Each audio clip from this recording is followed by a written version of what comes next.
আমরা বাংলাদেশে সহ চট্টগ্রামের কোন ক্যাম্পাসে কোন গুপ্ত রাজনীতি থাকবে না বলে আমরা ঘোষণা দিচ্ছি। চট্টগ্রাম সিটি কলেজে যদি আপনারা একবার হামলা করেন, তাহলে আগামী কয়েক বছর ধরে বাংলাদেশের সমস্ত শিক্ষা প্রতিষ্ঠানে প্রতিদিন হাজার হাজার বার প্রতিটি দেওয়ালে প্রতিটি লেখনীতে আমরা আপনাদেরকে গুপ্ত বলে থাকবো।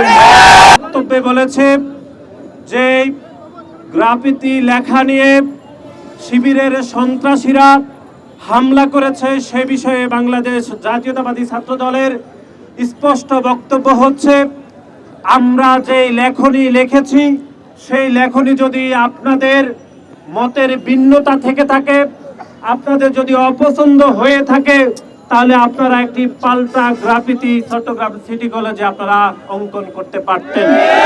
কিন্তু আপনারা সেটি না করে শুধুমাত্র একটি গ্রাফিতি লেখার কারণে আপনারা যে সন্ত্রাসবাদকে উস্কে দিয়েছেন, যেভাবে বাংলাদেশ জাতীয়তাবাদী ছাত্র দলের অসংখ্য নেতা কর্মীকে আপনারা হামলা করেছেন, সে থেকে বোঝা যায় যে আপনারা বাংলাদেশের বিভিন্ন শিক্ষা প্রতিষ্ঠানে স্বাভাবিক কার্যক্রম পরিচালনা করতে আপনারা দিতে প্রস্তুত নয় বলে আমরা মনে করি।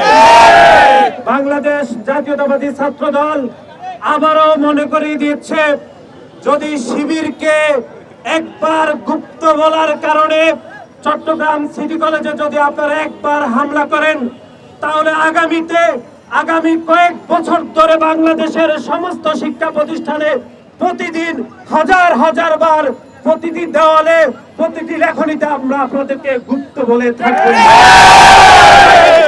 আমরা মনে করে বাংলাদেশ জাতীয়তাবাদী ছাত্র দল 5 আগস্টের পরে যে সহনশীল যে একটি ইতিবাচক রাজনীতি কায়েম করেছে, সেটিকে আপনারা কোনোভাবে দুর্বল ভাববেন না। আমরা মনে করে এই চট্টগ্রাম শহীদ ওয়াসিম আকরাম, শহীদ নুরুল আলম নুরের রক্তের উপরে দাঁড়িয়ে যে আন্দোলন সংগ্রাম চট্টগ্রাম সহ চট্টগ্রামের বিভিন্ন স্তরের ছাত্র দলের নেতৃবৃন্দরা যে প্রকাশ্যে আন্দোলন সংগ্রাম করেছে, তারই ধারাবাহিকতায় আগামীতেও বাংলাদেশ জাতীয়তাবাদী ছাত্র দল চট্টগ্রামের বিভিন্ন ইউনিটে আমরা প্রকাশ্যে রাজনীতি করতে চাই। বাংলাদেশ জাতীয়তাবাদী ছাত্র দল চট্টগ্রাম এবং চট্টগ্রামের বিভিন্ন ইউনিটের নেতৃবৃন্দরা প্রকাশ্যে সেই ধারাবাহিক রাজনীতির অংশ হিসাবে আমরা বাংলাদেশে সহ চট্টগ্রামের কোন ক্যাম্পাসে কোন গুপ্ত রাজনীতি থাকবে না বলে আমরা ঘোষণা দিচ্ছি।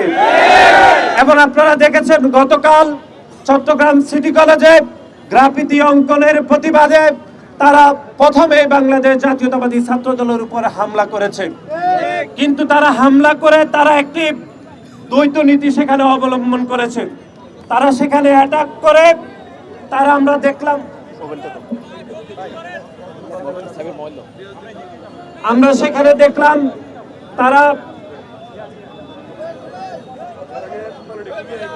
তারা এর আগেও আমরা দেখেছি চট্টগ্রাম কমার্স কলেজেও তারা বাংলাদেশ জাতীয়তাবাদী ছাত্র দলের উপর হামলা করে তারা দায়িত্বহীনভাবে অভিযোগটি বাংলাদেশ জাতীয়তাবাদী ছাত্র দলের উপর চাপিয়ে দেওয়ার অপচেষ্টা করছে।